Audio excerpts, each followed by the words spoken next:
All right, what is up, Bopper gang? Today we have Rayy Stackz with us. What's up? What's poppin'? How y'all doing? What is up? And you're the first interview in the new house. Oh, I feel special. Yeah, you are. No, it's an honor to have you. And you're a Memphian through and through. Where'd you go to high school again? So I went to high school at Bolton. My family, like my dad's side of the family, like we all just had to go to Bolton. That's our last name, so I guess it's within our family, so we just all went there. Yeah. What's your favorite part about being from Memphis? I would say my favorite part about being from Memphis is definitely the slang, the food, and how like we are always, I feel like ourselves. Most of us are like, we down to earth, funny. Like, you know, we got the bad in it, but it's a lot of good in it too. Yeah. Well, who were your like influences growing up and what inspired you to get behind the mic? I would say my influences growing up, definitely, we got to definitely put Nicki Minaj in there. For all the women, all the ladies, I know we got a little trend, little stuff going on with Nicki, but I ain't in it. I would say definitely Lil Chat, Gangsta Boo. Being from Memphis, that's who we grew up listening to. And then I also love Starlito. That's like my favorite artist through and through. And you got to meet him, didn't you? What was that like? I feel like, at a certain point, like if you got a goal and then you finally reach like something that you wanted to accomplish, it was like a great feeling. And he was down to earth, positive, So I felt great. Yeah. Then how old were you when you like started rapping? Well, I've been doing music since I was little. So it first started with the piano. But when I first started rapping, it was like in 2018. So that's when I started, actually going to the studio. My first studios were in Nashville. So I went to the studio then, of course I live down here, but me actually starting, I was down there with my actual kinfolks. So I came back here and started networking and finding studios and stuff to go to down here. So 2018 was my year. It was up from there. Wow. You've been killing it ever since. Yes, ma'am. Yeah. But I feel like Memphis has such a distinct like musical lineage, especially with rap, with like 3 6 and Gangsta Boo. I think 3 6 is like definitely the sound. Yeah. Like this like a sound everybody tries to imitate, everybody try to copy. And Memphis, we got it. Yeah. I feel like we got it right now. So do you feel like your sound was inspired by that type of sound, or how did you find your distinct? I feel like with me finding my sound, it was basically like working with producers and developing the sound and just staying in the studio, writing and perfecting the craft mainly. How would you describe your sound? I would describe it as like gritty, like raw. Like I'm not holding back anything. Like I'm just gonna let it be known straight up and down. I'm kind of a direct person and I got like a big personality. So I feel like this is what my rap is. Like I'm mainly like upfront, direct, straight up and down, no sugarcoating. It might be some bars like we like, what? But for the most part, you like, oh yeah, she meant that. Yeah, because you can't really fake that. Yeah, it's like some people may be able, right, but I can't. I'm so direct. Yeah, but you were describing some of your influences, and now you've worked with them. Like you worked with La Chat and Project Pat and GloRilla. Like, how did you get connected with them? How did that happen? Okay, so with La Chat and the GloRilla feature, it was linked together by a Memphis producer. And then as far as me actually, extending with working with Lil Chat, that was from me, keeping up and networking with people and just, keeping in touch, reaching out. And Project Pat, I met him on multiple occasions, I opened up for him. So just basically networking and not being scared to speak up or, be ready when the time is right. Yeah. I would say that. Yeah, I feel like, and I'm sure it's in every like networking, like Music City, but I feel like Memphis is one of those places where like if you keep showing up for other people and like putting yourself out there, I feel like it eventually comes back to you in some type of way. I feel like you have to put yourself out there. Like if like say I'm an artist, I know I do dentistry, but you know, say that I'm an artist and I'm saying, hey, I'm not able to meet this person, or I'm not able to get my stuff on platforms, and I'm not actually putting in the work to learn how to put my stuff on platforms or to go out to events to meet people, to work with people. If I'm not actually doing the work myself physically, how can I expect anything to come, you know, into play? So I feel like that's the main thing you got to do is put in the work. Like with whatever you do, you got to put in the work. However far you want to go, you can go. It's just about putting the work in. Absolutely. And also like not comparing your journey with somebody else's, of like, because I see a lot of people get caught up in like, well, I've been doing this for X amount of years and this person might have come in and got to a certain point really quickly. But I feel like everybody's timelines are so different. And yeah, that's true. And that comes with just, it may not be your time. It may not be your moment. You may be needing to do something else, or you may not be ready. Like it's all about timing. So I feel like what you're saying, like you just got to wait your turn, be patient. And you got to continue to work on yourself. Like you got to continue to live life. Like you can't just say, I'm going to go all in and forget about life, because life is still going to life. Oh, yeah. It's not going to stop. So I feel like when the time is right, you'll know, or you'll know when you're, you know, getting close to that time. Absolutely. What did you learn about yourself, like working with some of your idols, and what did you learn from them through the process? I would say consistency.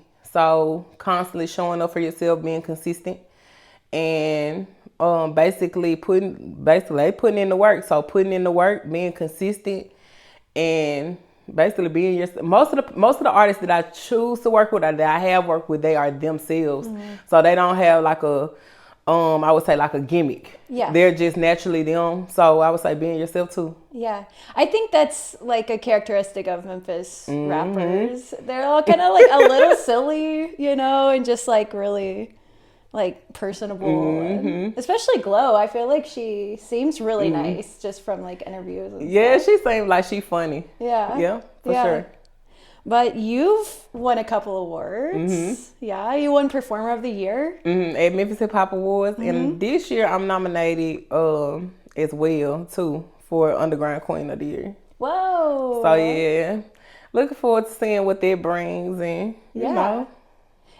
Are the awards downtown? The awards, they have been held in different places. So, they were in East Memphis, and I believe they moved the location. Okay. So, I think it's more of maybe... I feel like it's more of downtownish, East Memphis, maybe. Not East Memphis, but downtownish, kind of. What do you feel like sets you apart, like in the performance world, from other artists? I feel like with me, it's that I'm me. I'm not changing it. I'm not going to flip the script. I'm not switching up. I'm myself. And I just feel like my grind, like I can do, like basically I can do whatever I'm doing. I'm going to do it to the full capacity. So if I'm doing artistry, I'm going to put my all into it, or what I can put into it. So I feel like I give my 100%, or I give what I need to give, and to get where I need to go. But as far as anything else, or like what else makes it, is like basically I don't give up. I don't quit. I continue to show up. I continue to go, like regardless of people saying like I didn't make it, you know, I haven't made it this far, I haven't did this, or I haven't met this person, or I don't have a deal. I never complain. So I feel like when you complain, you don't put in the work, you just put yourself further behind. So I keep pushing, keep trying. And that's what I feel set me apart. Because you got a lot of people that complain, you got a lot of people that gripe. You know what I'm saying? I don't do that. Yeah, and I feel like sometimes it's hard because I feel like people equate like success and validation of like, oh, well, I need to be seen in this way, or I need this type of following, and I feel like sometimes success looks different from that. I feel like with the following part, I've met people who have had no following that know millions of people. Like you'll be like, oh wow, you know. So I feel like I stopped looking at following a long time ago, because you could meet somebody that doesn't even have social media that has access to almost anybody, and you can meet people that have thousands of followers, and then you look at their who they know or, you know, what they've done. And it's like, it don't balance. Yeah. So I don't believe Or in following. you'll meet somebody like out in the world and they're like super successful, and then you like don't see anything that they're doing on social media because they're just like working. Right. Yeah. And I feel like with this past week, that's how I was feeling. I was like, my days have literally ran into each other. Like, I haven't had time for a lot of stuff. That's how I feel this week. I bet. Didn't you start class this week? I actually went in thinking that I was gonna do like a normal dentistry day, and that was the lady called me. She was like, "Hey, you know, you supposed to have class." I'm like, "Oh," I thought that was tomorrow. That's my day's just been going and going and going and going and going. So I try to stay busy, try to stay learning, because I feel like another thing is I feel that a lot of people talk about giving your 100% to artistry, but then it's a contradiction. So if you don't have a budget for artistry, it's no artistry, because I'm pretty sure a lot of people not just gonna be like, hey, just come on down and we're gonna record you for free. Absolutely. You know, so I just feel like it's a contradiction. Like you see a lot of people saying you have to be all in, but if you don't have, you know, if you don't have it, you have to go get it. You can't just depend on people to be like, hey, I'm gonna give you this beat. And I want you can't. So it's a contradiction. When I see that, I be like, okay, so how do they think that you're supposed to get on the radio? Or how do they think that you're supposed to, you know, do shows if you're upcoming? Or how do they think you're supposed to get on playlists? You just ain't getting on playlists by sitting on the corner. Hey, I'm giving my all in artistry today. Right. So that's another thing. I just seen it today. I just feel like you know. But then I feel like having security and comfort, or like at least that sense of stability as an artist, goes a long way, because I feel like sometimes when you're banking everything onto your art and your creative process, then that causes, you know, moving out of fear or doing things out of desperation or things that wouldn't be naturally to your morals. Yeah, absolutely, for sure. That's true. Yeah. It's most definitely true. Like, you'll start doing anything for what you need to do. Yeah, you know? Or you'll change to fit a certain mold because you think it'll like lead to a certain type of success. Or that's true, for sure. Are you teaching class, or are you a student right now? I'm actually a student right now, Okay. so I'm finna start placing feelings. I'm very excited, and my only thing that I'm really concerned about is my loops. So my working distance from the mouth. So when you see us sitting up like this, but we're not just in it, it's like the glasses are actually magnifying into the mouth. So it's like a learning curve. But they say once you get the learning curve, you're all set. So, and they pretty expensive. Oh, you have to like invest in the equipment. So my actual job is paying for me to go to school. So I got like the little whole scholarship thing. So we have to get our loops. So loops are anywhere from, if you're not getting measured, you can get some off Amazon, but if you're actually getting measured for working length, you're looking at about 1K to 2 bands. Ooh. Yeah. Wow. So yeah, that's what I'm focused on. I feel like dentistry has been it for me. Like, I love it. Like, and I feel like none of this wouldn't have started if I didn't rap, because rap has brought me to a lot of revenues. I've done podcasting, I've done radio, it's took me down through there. Absolutely. So I feel like it's like, basically, I see it as a stepping stone, as some people would say. Yeah. Because most people end up coming out doing businesses. Absolutely. I was going to ask, how do you balance your like artistic side with the... So with dentistry, it's just, to me, it's not I wouldn't say it's a job. I wouldn't say it like I don't feel like it's a job. And I feel like that's what keeps me in it. Because when you feel like you're working and you like, you know how people be like, I just can't, I don't want to go to work. Like, I don't feel like that. Like, when I go in, it's like, who am I going to see today? Like, what is going to be the story today? Like, it's so unpredictable. So it balances with music, because music is constantly changing, constantly adapting. It's unpredictable. I don't have to stress out like, oh my God, I got 3 more hours. My day go by extremely fast. And I feel like I got ADHD. Cause I have to do so many different things. Like nothing. Once I get the routine of it, it's like it's so boring.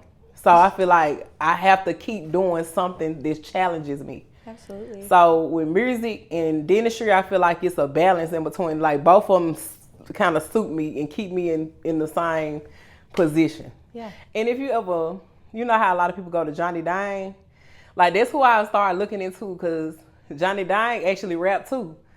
So, and you know, he do grills. So I was like, okay, you know, I started looking into things that, or people that are in the same, you know, same kind of lane that I would go in. Mm-hmm. So I feel like they balance out. Yeah. For sure. That's like it's coming together. Like I didn't, at first I was like, what, man, you know, not in a bad way, but you know, like how, you know how a person like, how did that happen? Mm-hmm. Connecting the right, dots. but it's like, it's coming together. Do you have any advice for people who are afraid of the dentist? People who are afraid of the dentist. Okay, so it's okay to be afraid, but I say if you are afraid, you have to think about the pain that you're going to be in if you don't go to the dentist. So I've had people come in saying they haven't been since they're in kindergarten or, you know, since elementary, which is okay because I don't judge, but in a sense, we know we should have been, you know, right. we should have been kind and we should have been, you know, seeing what was going on. But I say it's better to see what's going on versus you not knowing and then you come in and you're in a whole lot of pain because sometimes we're not able to stop the pain right then. So I would say if you haven't been, now is the best time to go. Absolutely. Well, switching back into the music, I wanted to talk about confidence because I feel like you're very like personable and outgoing, but I feel like you're really confident both like in person and like in your lyrics. So have you always been that confident or did you have to like build that over time? Okay, so I feel like with that, I have always been a confident person, but I used to be shy and I'm still kind of shy, but I'm not shy as far as in performing. So if it's time for me to perform, I'm ready to go. But like real life situations could create a shy moment for me depending on what it is. So I'm still a little shy depending on what it is.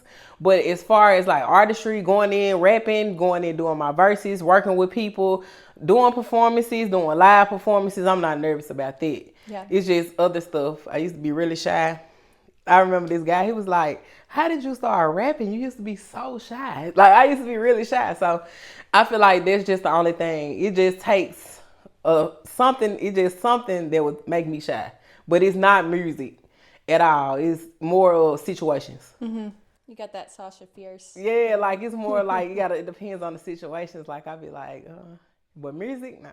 Yeah. I'm not shy at music. Very confident in music. Well, I feel you get to like own that persona and people can either take it or leave it. That's how I feel. It's like, yeah, that's how I feel when I'm doing it. I'm like, I mean, it's either you like it or you don't. And I feel like with me, I would rather have an audience that actually likes me. I don't want to force you. If this not your cup of tea, you know, it's a lot of cup of teas out there. It's a lot that you can choose from. Like I'll have to drink Coke. We got Pepsi. Right. You know, so I feel like this, take it or leave it, like you said. Well, speaking of, let's talk about the EP. Okay. Her. Okay, let's talk about it. Okay, so with her, I got 4 tracks. And those 4 tracks were produced. One of them was produced by DJ Squeaky, which is called Boys Gone Wild, which is what I'm currently pushing now. And then we got Fed Up, Next, and Never. So with her, it was more of like me developing my sound, me coming into actually who I am as a person, like growing and everything as far as that. Because my last tape was Bonnie Parker. So that was kind of like my, you know, you as an artist, you grow in sound. So that was more of my first project and how I sounded on my first project and putting it together with one producer and seeing where the sound went from there. Versus this one is kind of like me knowing what I want to pick, knowing what I like and going to do that and perfecting my sound and perfecting my craft. Yeah. What was the story behind the album artwork? It's so good. Okay, so with the artwork, it's more me. So if you were to look at the the artwork or whatever. I got the crown on, so that's giving queen. I also have the it's a male in the background bowing down. So this how I feel. I'm her, like literally, like in a her, in a actual sense of me being that girl. It's that I'm in that moment. And then like, opening with Boys Gone Wild. That's what I'm saying. Like I'm her. Like don't play with me. Like this, the artwork describes the internal. So externally, I'm giving you, hey, I've elevated in sound.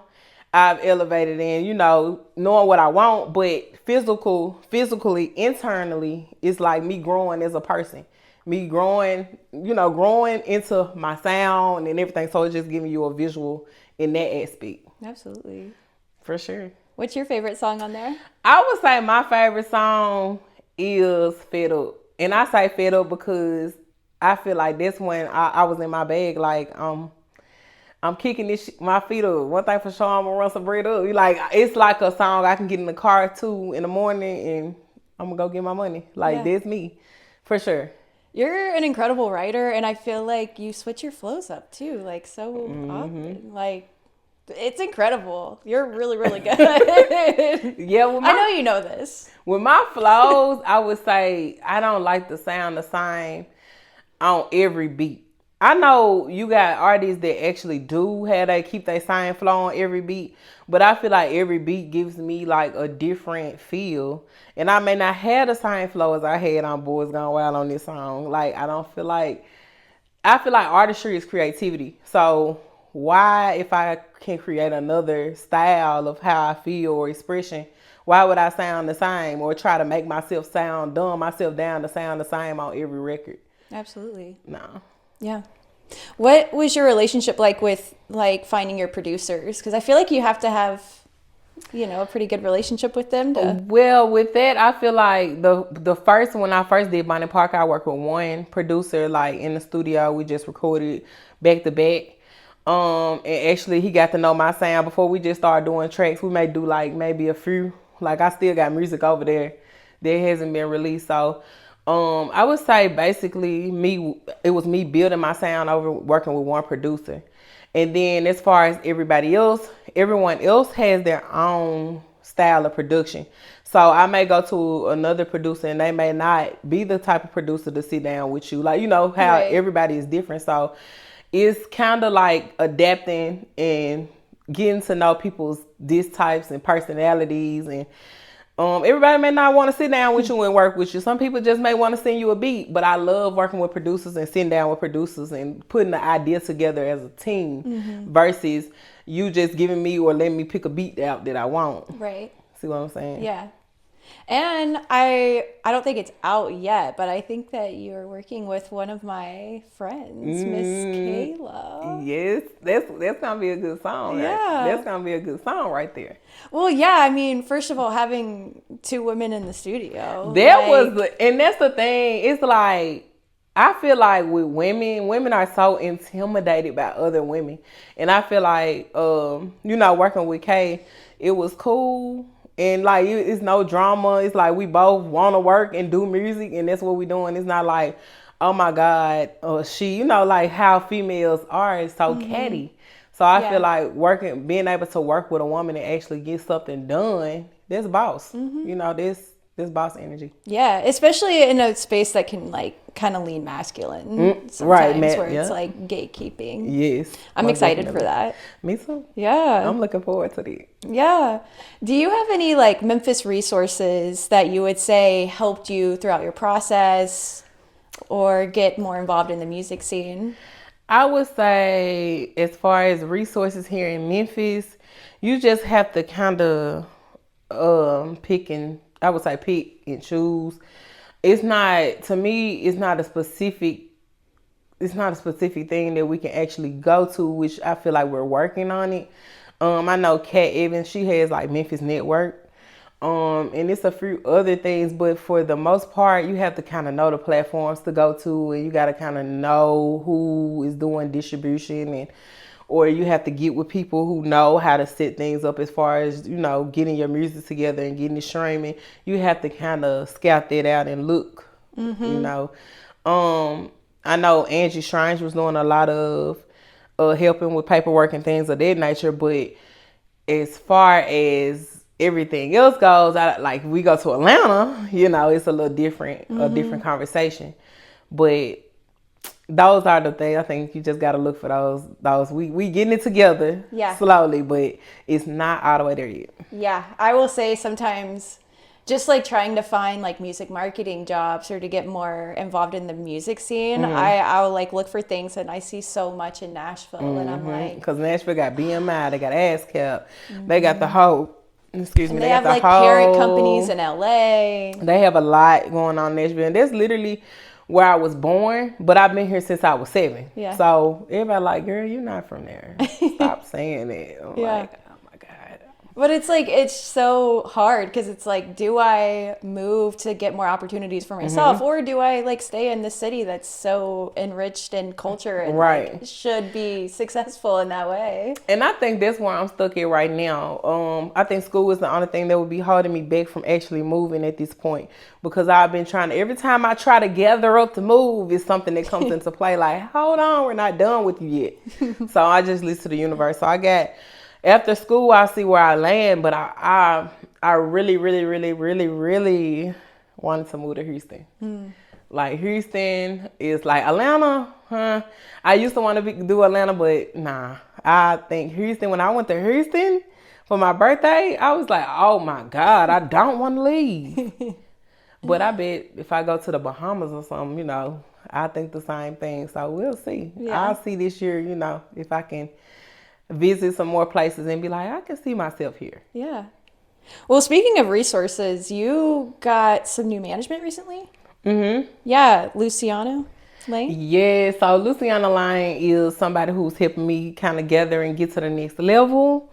So we've been working kind of side by side, and we're going to see where it goes. Okay. We're going to see where they go. Do you feel like, did you see a initial like change in how your music was pushed, or like what do you think that does for you as an artist? I would say for me as an artist, it's going to give me more of insight on marketing and just different doors and different opportunities that will be allotted. I feel like once we get everything going and get everything started. Music is interesting because it's like you meet that one person who knows that one person that might not even be that successful. They just are perfect for like helping you get the opportunity. Exactly. Yeah. What is one thing about Memphis rap culture, the Memphis rap scene, that people outside the city don't really know about or understand? Definitely I talk a language. Definitely. So mine, bruh, I go to Nashville. I got cousins there and they know I'm from Memphis, but they always like, you've been there too long. I'm like, wait, y'all don't get it? Like, wait, what do I need to break it down to you? So they always joke about our language, how I talk. You so country, you know, just I feel like the language for sure. Yeah.